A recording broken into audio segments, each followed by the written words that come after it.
Welcome to the Copy Closer podcast. Today, we've got a really special guest for you. We always have a special guest for you, but I am even more especially happy and all that cool stuff with this guest because I've been following her for years, especially when I first got started in the copywriting game, so to speak.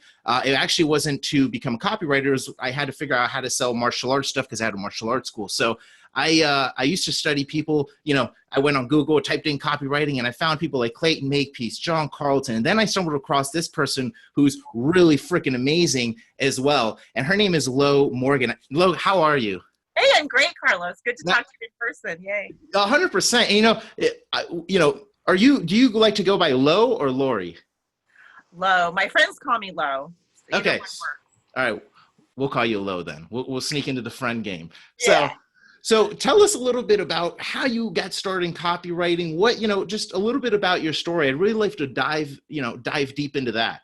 That's always fun, isn't it? Because most people don't grow up wanting to be copywriters. You probably run into that, right?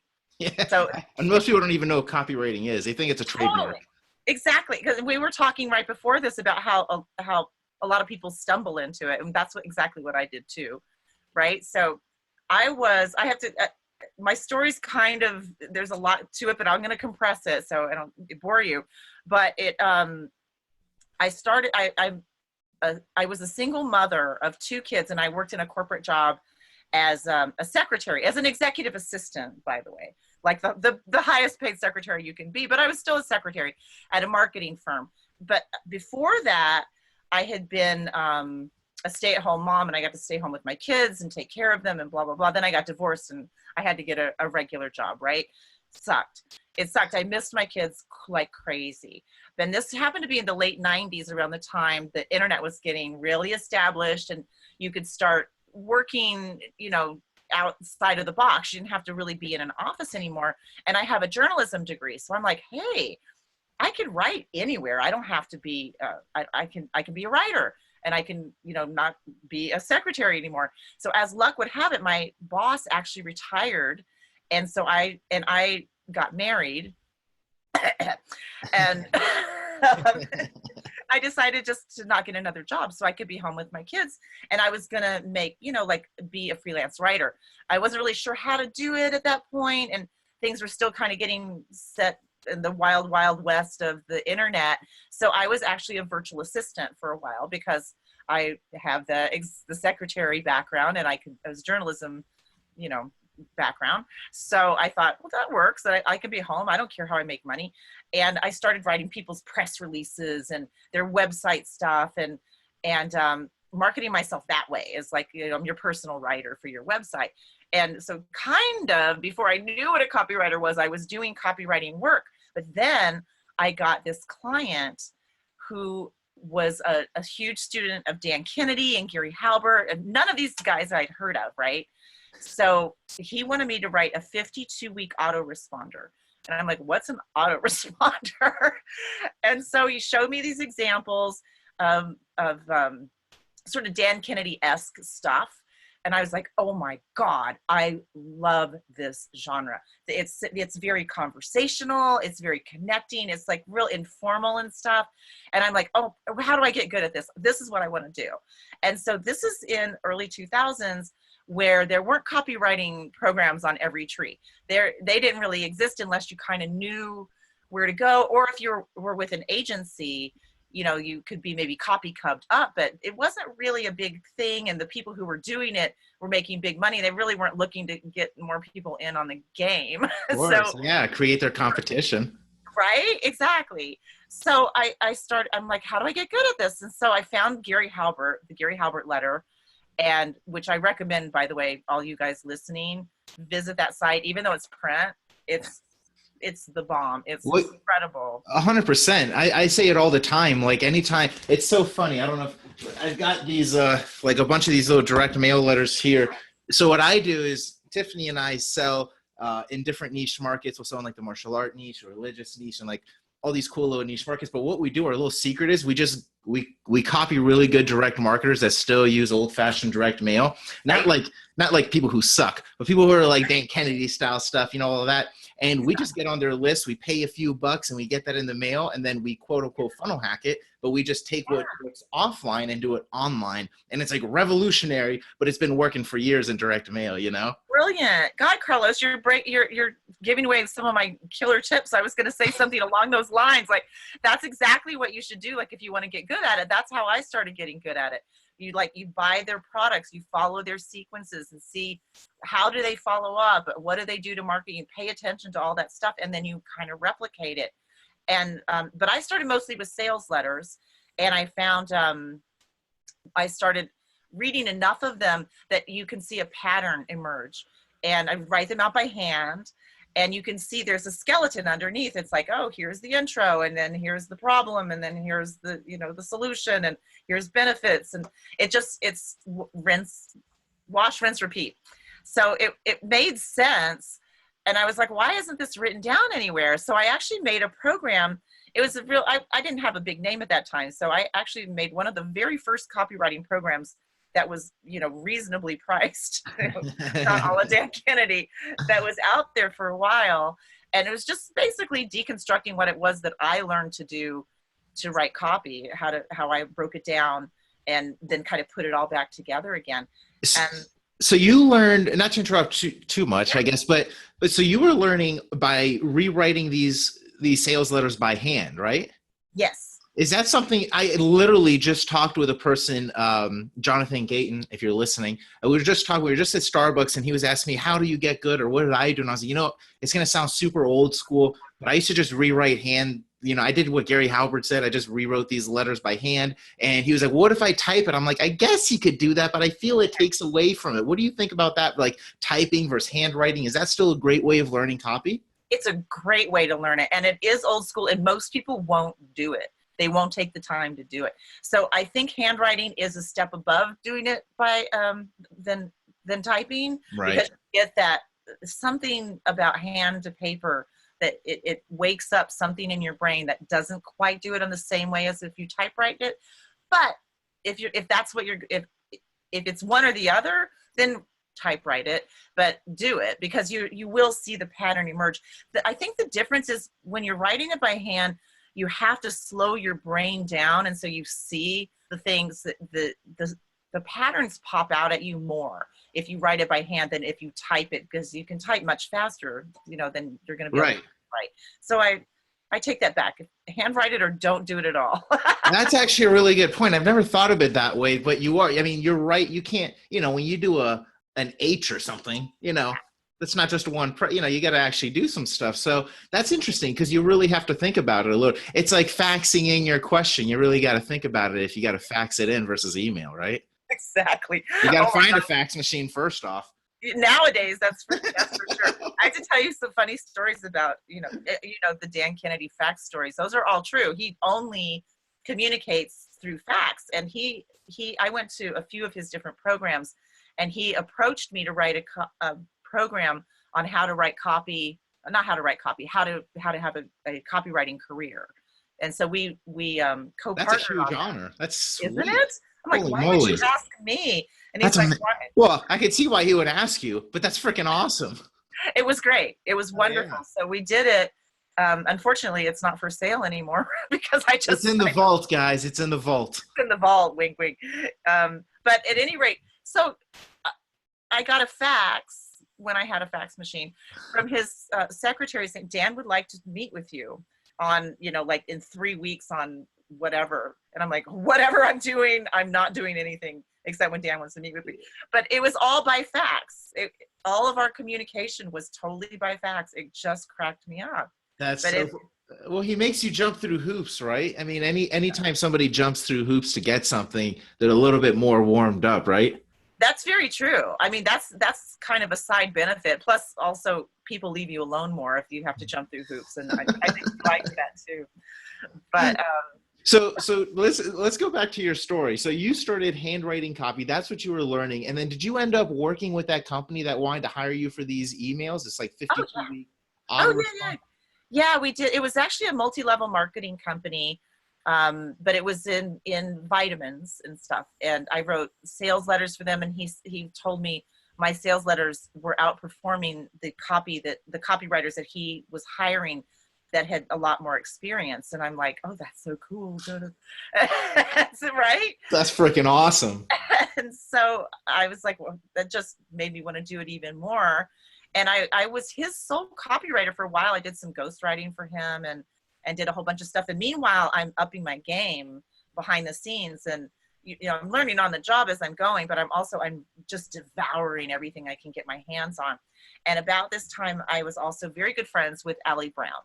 Oh, and, wow. Okay. Yeah. Very cool. Yeah. So Allie and I were seminar partners, and we would go to all these copywriting and marketing seminars together and just kind of, like work the room and meet everybody. And that's kind of the basis for a lot of my my huge network now, is that I met these people in person and at the start of the game, like in the 2000s. I have their cell phone numbers, their emails, they'll answer me and stuff like this. So it's meeting people face to face, like you were saying on video. This is so cool that we have access to video. Back then, the files were so big, this was not happening. Yeah, but there's still a benefit to what you just said. Again, I just met, and he's actually a copywriting student of mine, Jonathan Gayton. We just met at Starbucks, and I thought it was so cool because we had this conversation. I was like, unfortunately, I can't meet all of the people who've like purchased from me because they're from all over the place. But whenever I can, it's so much better. Like, even if I don't get money in that particular encounter, some cool shit just ends up happening. You make money sometime in the future, a joint venture happens, a referral happens. Or you network, you pass someone's name around and say, this person's cool, I can't help you, but this person can help you. Or it's a different level. I don't mean to skip around too much, but what do you think about going to these to like marketing events and stuff like that as a freelancer looking for work? Is that still something that's viable, or you think is a good approach? Yeah, that's how I built my business, is what I'm saying. That's what you did. That's what I did, by meeting people face to face, pressing the flesh, and talking with them, having a drink with them, laughing, and getting to be on the human level with them. And no one went crazy and tried to fight you or something, right? There's so many introverts in our world. Copywriters, myself included, I had to like get out of my bubble because I was like, if I say something to somebody, maybe they're going to like beat me up or something crazy I'm like, hey, you got to get over this, because if you don't meet new people, you can't actually grow or do anything. So I assume you had good experiences. People were, for the most part, very nice, right? Oh yeah, I did. And I'm a very social person. I'm kind of introverted. A lot of copywriters I know are actually introverted. He's not really introverted, guys. That's baloney. I'm an introverted extrovert. Yeah. But I'm very social, but truthfully, when I go to these big events, like I'm like out there, yeah, let's talk. Here's my card. What are you up to? Or just not even business. Sometimes just having a normal conversation is all you need to establish a connection. But afterwards, I'm wiped out. It just sucks my energy out, and I have to like recoup. And even when I go to events, like I went to Kevin Rogers' Copy Chief Live last year, and I had a roommate, and she and I were the same way. We're like, look, when I come back to the room, don't be talking to me, because I am ready to pass out. Charging. Exactly. And so she's the same way. So it worked out. It's true. I mean, when you get in those high energy environments, it takes a lot out of you. It's a lot of fun, but it takes a lot out of you. It does. It takes a lot out of you, for sure.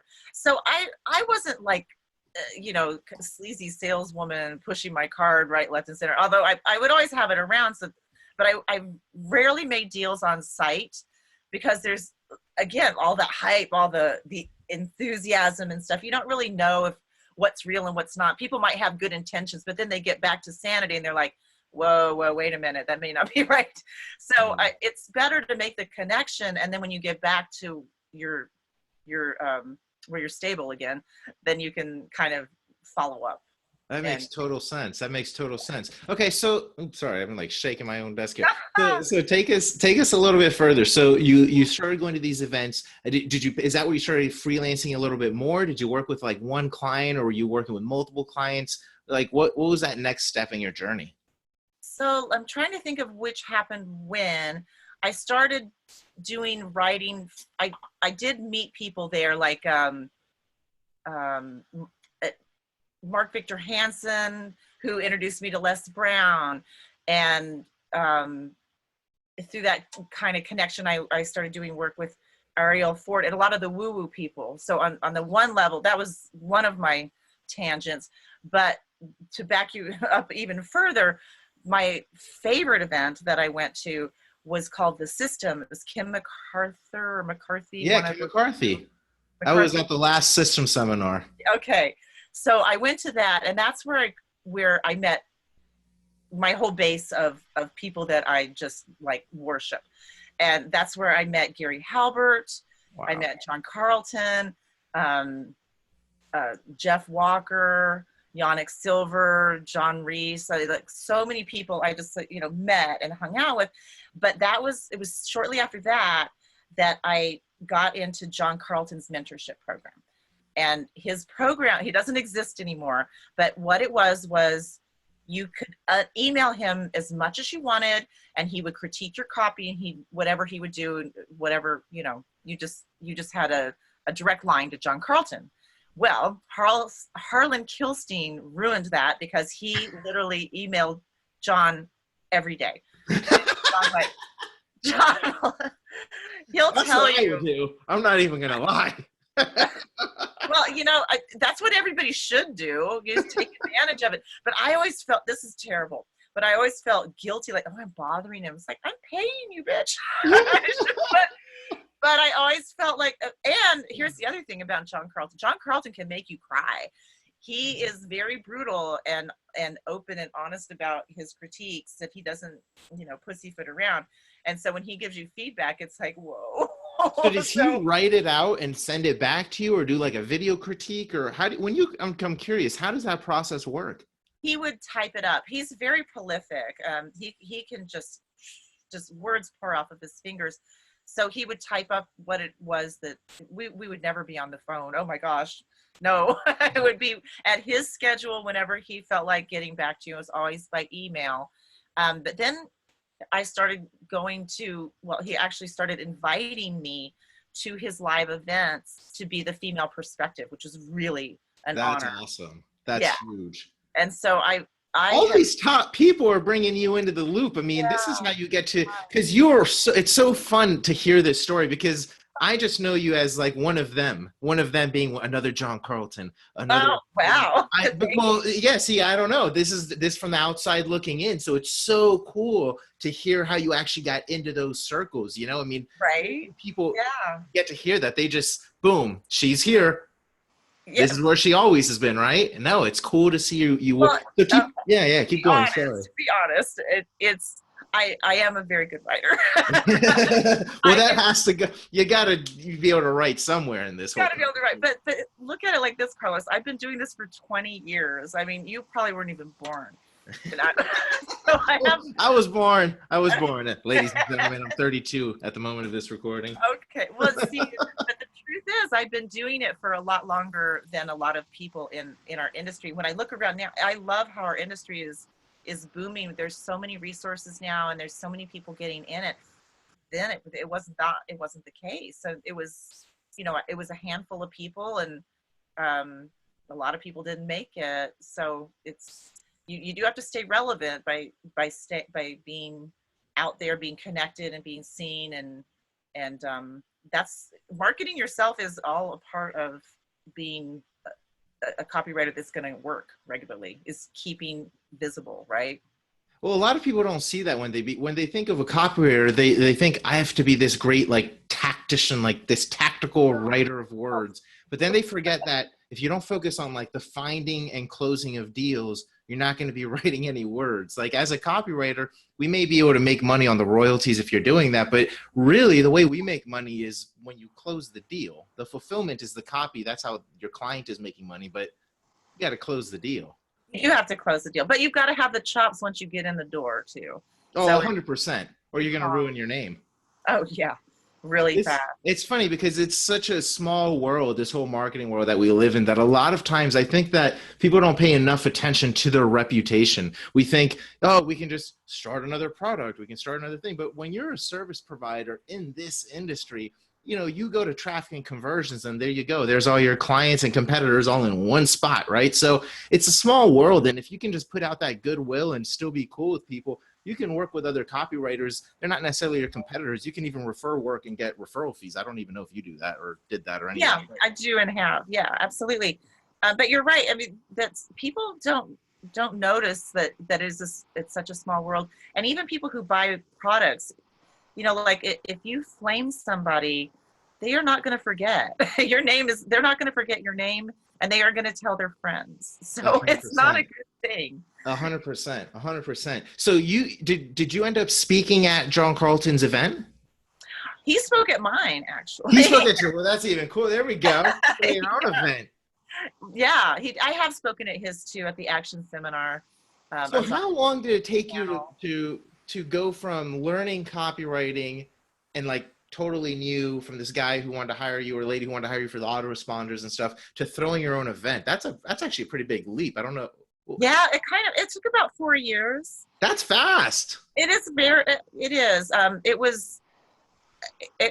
was very motivated, and I had people around me that were saying, well, this is what you should do. So you've done the work. Now you need to have a mentorship program. I'm like, okay, so I'll have a mentorship program. And I did all of those things, and they were very successful. And then I realized that, I shouldn't say this. I'm going to though. Yeah. You should say it. It's just between you and me and a million people. Okay. So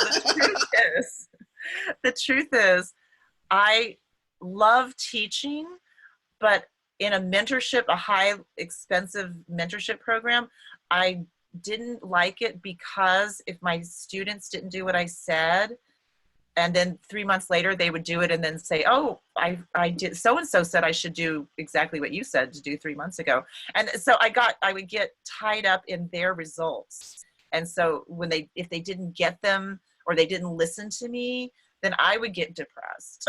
So it was wow. It wasn't I totally get that. Yeah. So it wasn't what I enjoyed. I didn't enjoy the pressure because I wanted to deliver on what I was doing. And if I had, people who weren't listening to me, then it wasn't worthwhile for me. So I enjoy teaching in groups. I enjoy speaking, and I enjoy writing and critiquing. I like critiquing other people's copy it's really fun to watch, to take a piece of copy and then to just kind of whoosh, do it, red hot copy it.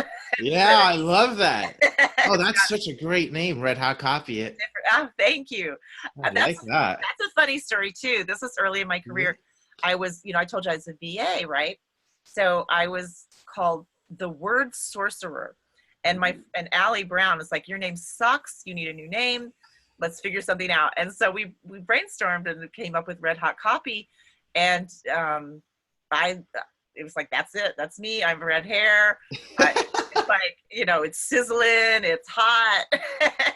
That's freaking awesome. And so now back to my divorce, that's coming up in my story. There we go.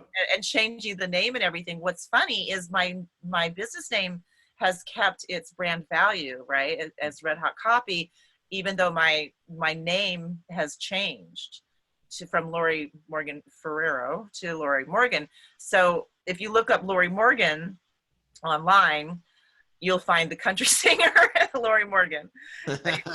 Well, you're kind of like a country singer. I see you in a cowboy hat. You got a garden and stuff.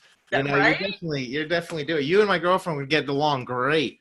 Nice. Does she shoot guns too? Absolutely. Her whole they're the ones who showed me how to shoot. She's actually shot a deer. I just miss them. Oh my God. Wow. I haven't hunted. That's well, yeah. She's hunted.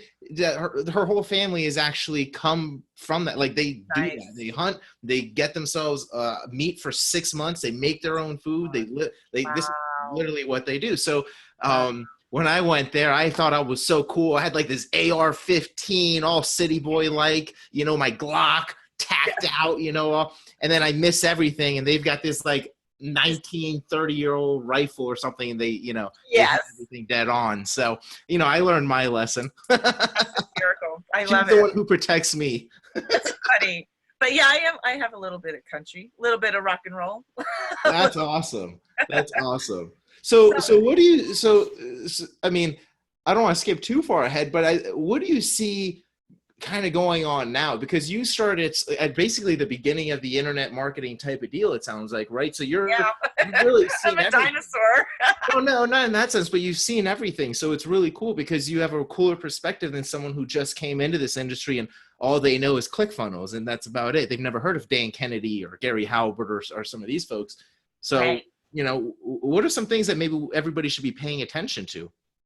Well, actually, it's at the risk of sounding like, the old get off my lawn, the cranky old woman, you really should look at those people. You should look at Dan Kennedy's stuff, and even further back at Eugene Schwartz stuff, because that's the basis. The delivery systems keep changing, ClickFunnels and with the ask method. There's all kinds of like new packaging on different things, but it's truly the essence of everything is in the old school stuff. And I think that people, if they leapfrog ahead of that, they're doing a huge disservice to themselves because they're not understanding the whole process, the psychology of it. And the thing about the older stuff is it strips away all of the technology and the stuff that we deal with today that's constantly changing. And you just look at the bare bones, at the skeleton of everything, and then you can build on it from there, and then you can add all your bells and whistles and things like that. So I believe that's very important, and I think that the people who are doing the best are the ones who realize that.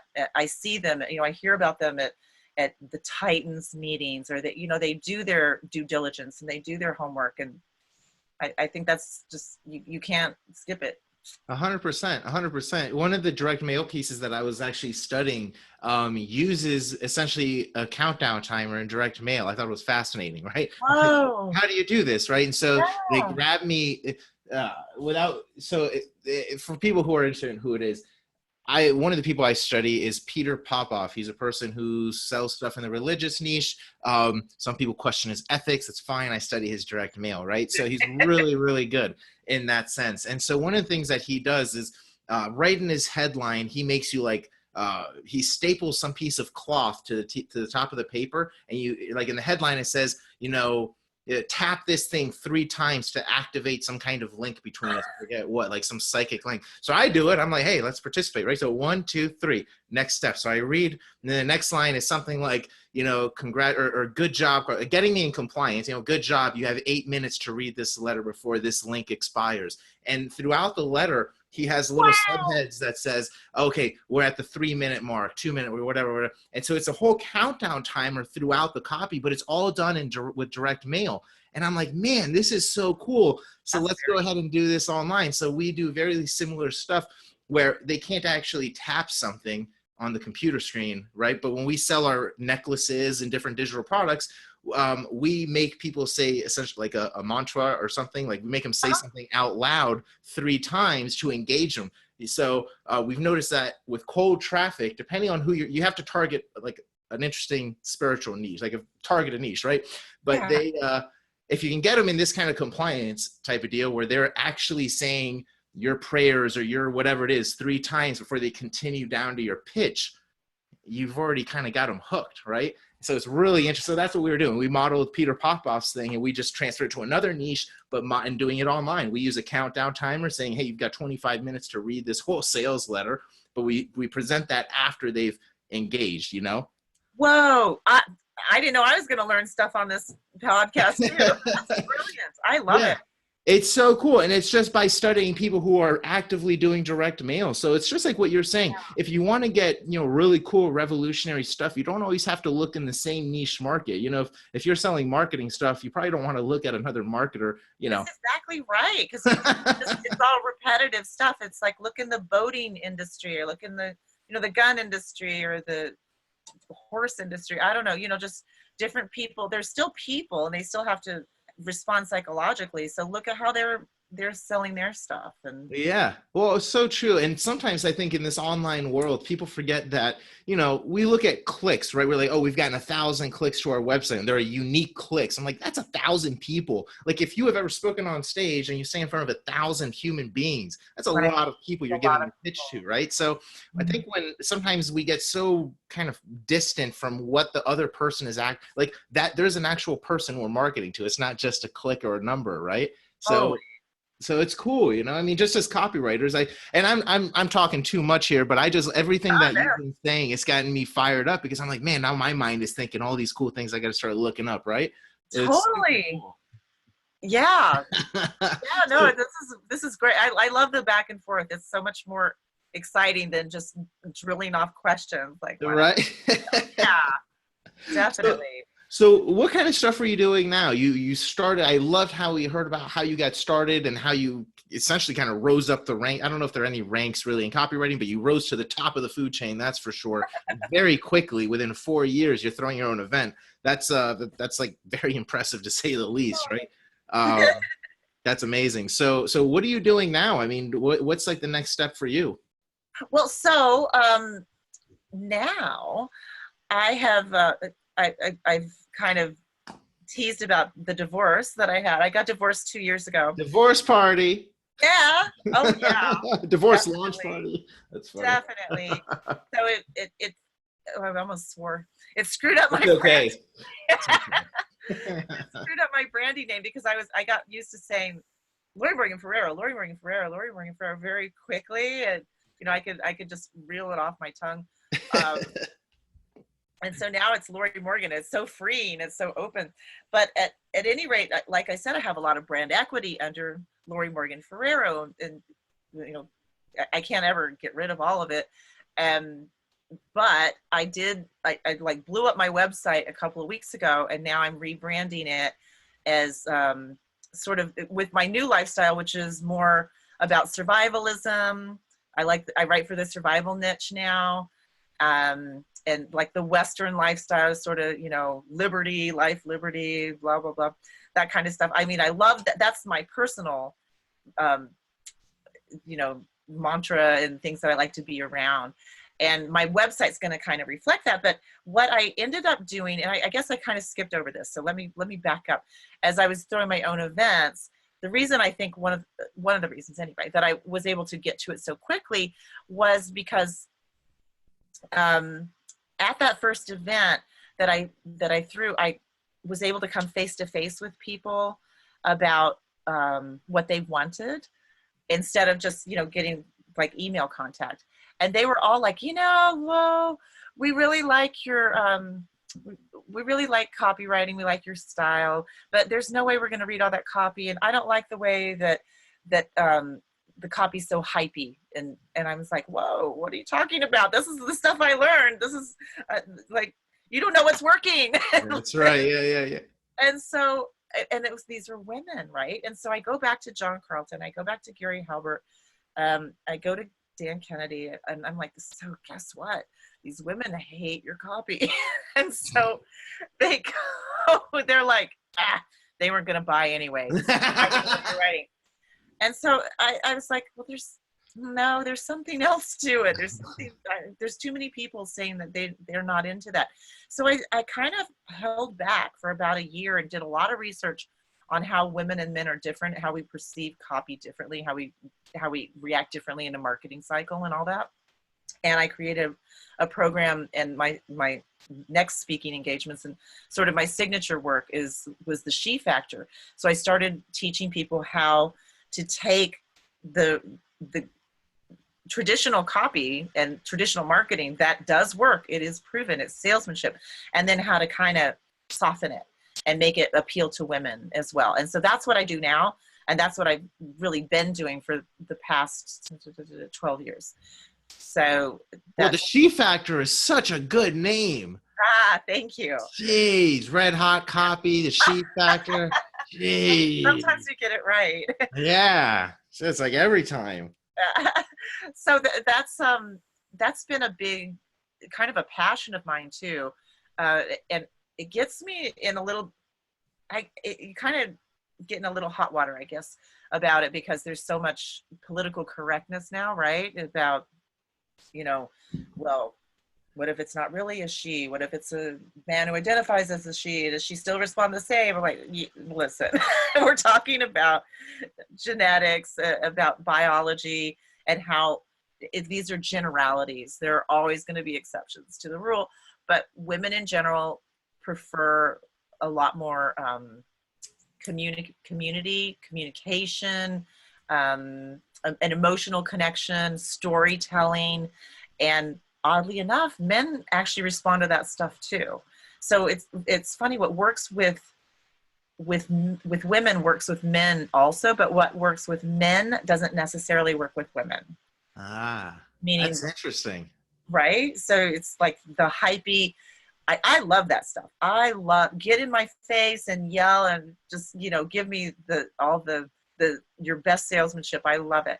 But some women really are repulsed by it. And some guys are too. So you have to find, you don't want to not have them as customers. Not that everyone should be your customer, but nevertheless. I love it. I love it. One of the things that, as you're saying that, it's, see, this is why I like selling in different like niche markets, because you can try stuff that's like kind of overdone in the marketing world, but if you do it in a completely different niche, like it doesn't even matter. Like webinars, for example. If you tell a marketer, hey, just sign up for my 60-minute webinar, they know the last 30 minutes is probably going to be a pitch. So because they're marketers, we already know this. It's not like we don't know, right? But if you go do that to like the martial art niche, hey, sign up for my whatever webinar, they're, oh wow, a webinar, like a training webinar.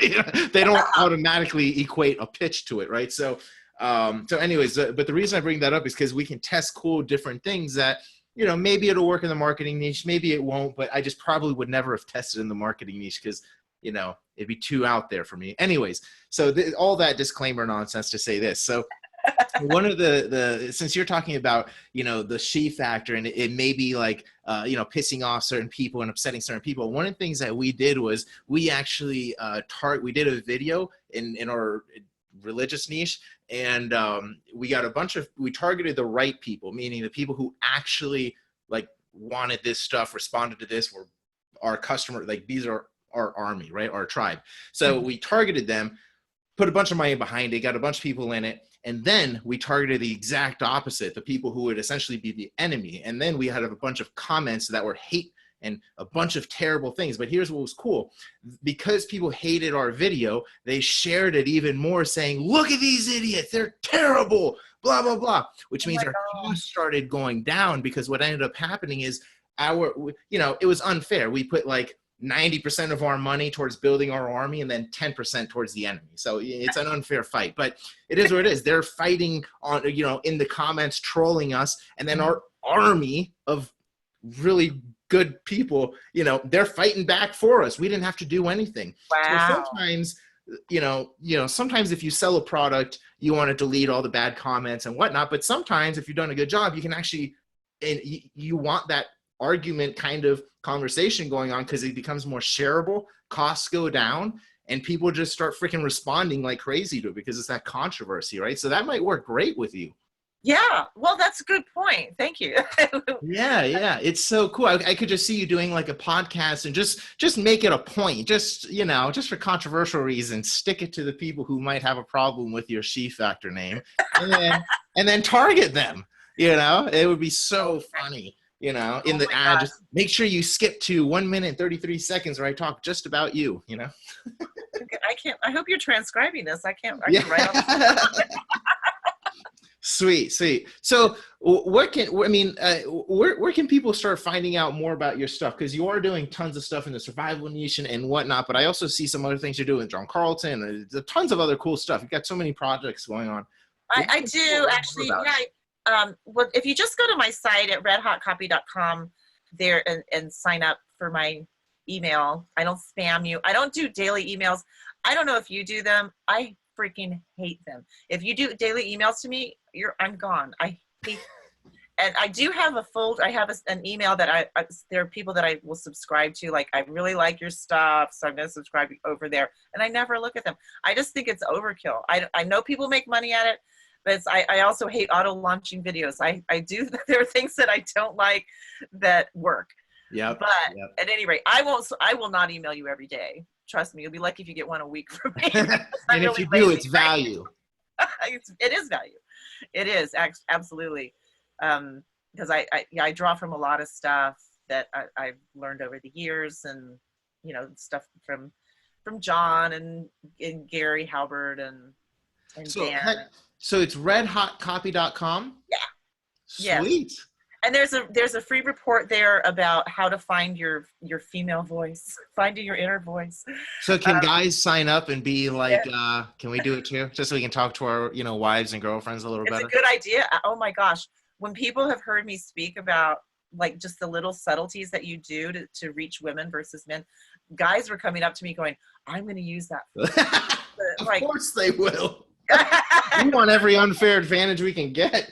That's okay though, because it does work. It's very subtle. So yeah, if you want to know how to get more dates and you want to know how to reach women, go to redhotcopy.com.